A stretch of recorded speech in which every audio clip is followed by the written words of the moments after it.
L'agent Jackson effectuait sa patrouille de routine lorsqu'une jeune orpheline s'est approchée de lui au coin d'une rue mal éclairée. Elle l'a regardé avec des yeux remplis de larmes et lui a murmuré 3 mots qui lui ont donné des frissons. Ces 3 mots ont révélé une vérité qui allait démêler un écheveau de mystères et de dangers. L'officier Jackson savait qu'il devait agir rapidement. Avant d'entrer dans le vif du sujet, n'oubliez pas de vous abonner si ce n'est déjà fait et d'appuyer sur la cloche de notification pour être sûr de ne jamais manquer nos dernières histoires. L'officier Jackson n'avait jamais été confronté à une telle situation. Il n'était dans la police que depuis 3 ans environ. Et il venait d'effectuer une patrouille régulière. Sa collègue, l'agent Roy, l'attendait dans la voiture et avait tout vu se dérouler. Elle s'était déjà rendue auprès de Jackson et de la petite fille et leur avait dit qu'elle allait rapidement explorer les environs pour voir si elle pouvait déterminer d'où venait cette fille. Peut-être que ses parents sont encore dans les parages et que la fillette s'est perdue. Pendant ce temps, l'officier Jackson reste avec la jeune fille. Il était clair pour lui qu'elle lui faisait confiance. Et il n'était pas prêt à trahir cette confiance de quelque manière que ce soit. Il l'a accompagnée jusqu'à la voiture de police et s'est assis à l'arrière avec elle. L'officier Jackson avait pris une photo de la jeune fille et l'avait envoyée à tous les officiers. Ils ont commencé à faire du porte-à-porte avec la photo et à demander à tous ceux qui leur ouvraient s'ils la connaissaient ou s'ils l'avaient déjà vue. En fin de compte, leurs efforts n'ont pas été vains.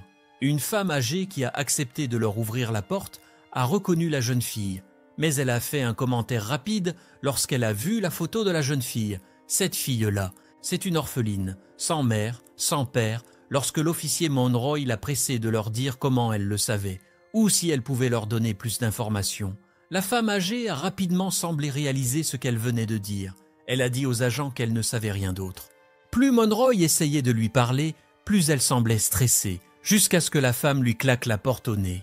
L'agent Mulroy savait que si elle voulait obtenir plus d'informations de cette femme, elle devrait soit l'arrêter, soit obtenir un mandat de perquisition pour fouiller la maison. Pour l'instant, les recherches sont terminées. Même s'il disposait de quelques informations, il ne savait toujours pas d'où venait cette fille. Car même si la vieille dame avait raison et qu'il s'agissait bien d'une orpheline, alors où avait-elle été pendant tout ce temps? Elle devait bien vivre quelque part. Si elle vivait dans la rue, elle aurait été remarquée depuis un moment. Qui s'était occupé d'elle? L'officier Mulroy, défait, fit son rapport à Jackson, qui attendait toujours avec une jeune fille sur la banquette arrière de la voiture de police. L'étape suivante consistait à l'emmener au poste de police et à régler le problème à partir de là. Sur le chemin du retour, les 2 officiers discutent de la meilleure marche à suivre. Bien sûr, ils doivent faire savoir à toute la ville qu'ils ont trouvé cette fille et que la personne qui s'occupe d'elle doit se présenter immédiatement au commissariat. Mais que se passerait-il si cela ne fonctionnait pas? Devrait-il simplement la confier à une famille d'accueil après leur retour en voiture? Les agents Jackson et Monroy ont rapidement lancé une alerte à l'échelle de la ville, en diffusant la photo de l'orpheline sur diverses plateformes. Au fur et à mesure que l'image circule dans la ville, les appels affluent au poste de police, chacun étant une piste potentielle pour élucider le mystère de l'identité de la jeune fille. Pourtant, nombre d'entre eux semblent ne mener qu'à une confusion encore plus grande. Un tuyau anonyme redirige les officiers Jackson et Mulroy vers un quartier riche, ce qui pique leur intérêt et leur scepticisme. Ses pelouses manucurées et ses vastes propriétés contrastent fortement avec les rues peu éclairées où ils ont trouvé la jeune fille. Ils ne peuvent s'empêcher de se demander quel lien, s'il y en a un, ce monde raffiné peut avoir avec l'histoire mystérieuse de l'orpheline dans ce cadre opulent. Les habitants qu'ils rencontrèrent étaient polis, mais il y avait une aire de scepticisme dans leurs réponses. Une telle fille pouvait-elle vraiment être inconnue dans une communauté où tout le monde semblait tout savoir sur ses voisins? Jackson, Monsieur Roy, a examiné des cartes et des dossiers à la recherche d'un lien possible entre la fille et le quartier riche. Cette absence de lien n'a fait qu'approfondir le mystère qui l'entoure, alors qu'il traverse une fois de plus le quartier riche. Une respiration soudaine de la jeune fille a attiré l'attention des officiers, alors qu'il passait devant un manoir particulièrement grandiose. Ses yeux s'écarquillèrent et ses petites mains se serrèrent en poing. Cette réaction inattendue suscite un vif intérêt chez Jackson et Mulroy. Y avait-il un lien caché entre la jeune fille et cette opulente demeure? Ils décidèrent de suivre cette piste. Ils s'approchèrent du manoir et furent accueillis par son propriétaire, un personnage connu pour son importance dans la communauté. Il les a accueillis avec un vernis d'inquiétude, mais lorsqu'on lui a montré la photo de la jeune fille, il a rapidement nié la connaître. Alors que la conversation avec le propriétaire du manoir se poursuit, Jackson et Mulroy ne parviennent pas à se défaire d'un soupçon tenace. Sous prétexte d'une enquête de routine, les agents demandent à visiter le manoir. Tout en marchant dans les couloirs opulents, ils ont gardé un œil sur le propriétaire du manoir. Ils surveillent la jeune fille qui reste silencieuse mais visiblement tendue. Chaque regard qu'elle jetait autour du manoir semblait être porteur d'une histoire qui n'avait pas encore été racontée. Ils quittèrent le manoir avec plus de questions que de réponses. Jackson et Mulroy ressentent un sentiment d'incertitude grandissant. Le déni poli des propriétaires et les réactions silencieuses et révélatrices des filles créaient un puzzle qui refusait de s'emboîter proprement à leur retour à leur bureau. Jackson et Mulroy ont commencé à éplucher les couches de la vie du propriétaire du manoir en passant au peigne fin les documents financiers et les interactions passées. Parmi les dossiers financiers du propriétaire de l'hôtel particulier, on trouve des transactions qui font froncer les sourcils, de grosses sommes d'argent circulant selon des schémas inhabituels et des liens avec des personnages obscurs de l'élite sociale de la ville. Ces transactions donnent l'image d'une personne jouant à la limite de la légalité, habile à rester dans les clous. Malgré ces découvertes, rien ne permet d'établir un lien direct entre le propriétaire du manoir et la jeune fille. Et les preuves concrètes se font rares. Jackson et Mulroy décident d'adopter une nouvelle approche. Ils mettent en place une surveillance discrète du manoir et de son propriétaire, espérant qu'un œil attentif puisse révéler quelque chose que les traces écrites n'ont pas révélé. Avec un mélange de détermination et d'appréhension.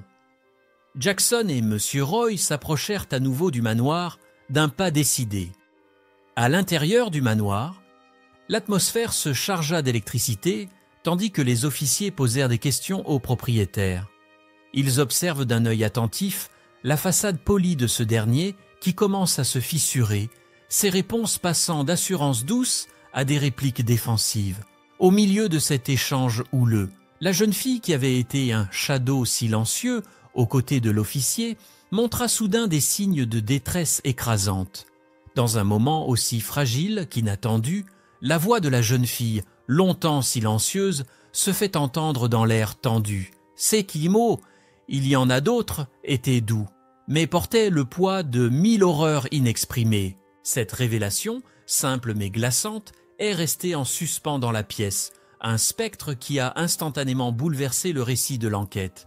Avec un mélange de choc et de détermination, ils arrêtèrent le propriétaire du manoir, dont le calme était remplacé par une expression d'incrédulité. Ils l'escortent hors de son opulente demeure. Les officiers savaient qu'ils s'engageaient dans une partie potentiellement profonde et troublante de l'enquête. Conscients de la gravité de la déclaration de la jeune fille, ils ont rapidement organisé une fouille complète de la propriété. Jackson et Mulroy ont fait appel à d'autres officiers qui les ont briefés avec une urgence qui soulignait la gravité potentielle de ce qu'ils pourraient découvrir. Le manoir, autrefois symbole de richesse et de statut, était désormais l'objet d'un examen minutieux et intense. Dans une aile isolée du manoir, leur recherche méthodique les a conduits à une porte discrète, habilement dissimulée dans les motifs complexes du mur. La découverte de cette zone cachée a suscité une vague d'appréhension au sein de l'équipe. Lorsque la porte cachée s'est ouverte, une scène sinistre s'est déroulée sous les yeux des agents. Chaque espace confiné révèle un autre enfant, chacun semblant aussi déconcerté et négligé que la première fille qu'ils ont trouvée. La découverte de ces enfants cachés dans des conditions aussi déplorables a provoqué une onde de choc et de colère au sein de l'équipe. Il est devenu clair qu'elle, ainsi que les autres enfants, avaient été utilisés comme de simples sources de revenus, une exploitation méprisable cachée sous un vernis de richesse et de respectabilité. Avec chaque document et chaque témoignage des enfants secourus, l'horrible réalité de la situation est devenue plus évidente. Le propriétaire du manoir menait une opération sinistre, exploitant des enfants vulnérables à des fins lucratives. À la suite des découvertes choquantes faites dans le manoir, le propriétaire a été officiellement arrêté. Les charges retenues contre lui étaient lourdes et nombreuses, englobant l'exploitation d'enfants, la négligence et toute une série de délits connexes. La nouvelle de l'affaire s'est répandue. La communauté locale a réagi avec un mélange de choc, de colère et de profonde sympathie, les enfants étant désormais en sécurité. L'étape suivante consistait à leur trouver un nouveau foyer. Les agences de protection de l'enfance, soutenues par la communauté, ont travaillé sans relâche pour trouver des familles d'accueil et des familles adoptives. Ces efforts ont été guidés par un engagement profond à faire en sorte que chaque enfant soit placé dans un environnement aimant et stimulant. Un contraste saisissant avec l'ombre à laquelle ils ont été arrachés.